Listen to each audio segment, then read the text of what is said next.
Invitez-vous. Bienvenue.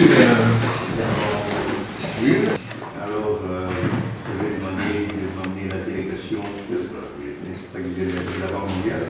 Dans le cadre du projet de résilience, projet consistant à renforcer la résilience de l'insécurité alimentaire des villages de retour, financé par la Banque mondiale dans la province du Tanganyika.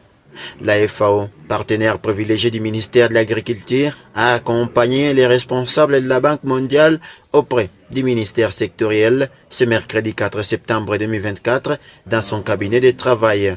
Excellence Mpongwe Moulapi Raphaël a été informé de la manière dont se passent les projets en province. C'était l'occasion du responsable de la Banque mondiale de présenter ses civilités. Ces deux partenaires ont sollicité au patron de l'agriculture en province de son accompagnement.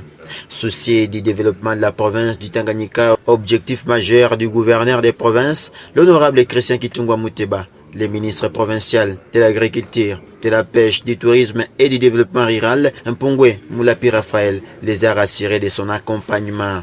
Au sortir de cette rencontre, le chef du bureau de la FAO est revenu sur les condensés avec l'excellence, monsieur le ministre.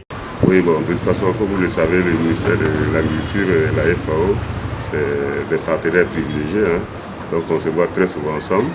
Mais là, de façon spécifique pour cette rencontre-là, nous sommes venus avec le bailleur, la Banque mondiale, qui finance la partie investissement du projet Runigel.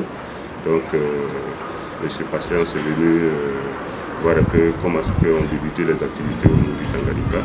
Et c'est comme ça qu'il a voulu rendre une visite courtoisie, rendre les civilités à son Excellence, Monsieur le ministre, mais également aussi lui présenter un peu ce pourquoi il était venu, et aussi voir comment est-ce que le ministère, à travers son Excellence, pouvait accompagner la mise en œuvre du projet au niveau du Tanganyika pour que nous puissions être un peu dans les délais d'exécution et aussi la bonne manière.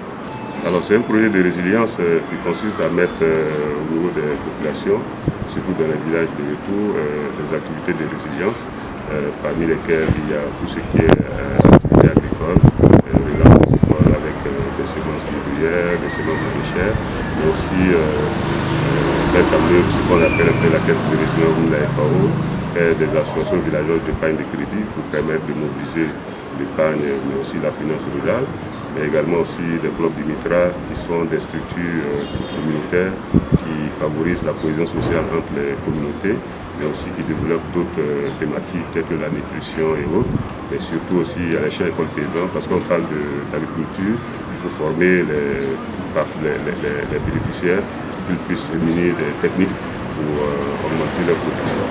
Le projet sera exclusivement dans le territoire de Kalemi, au niveau des zones de santé de Niamba et zones de santé de Kalemi.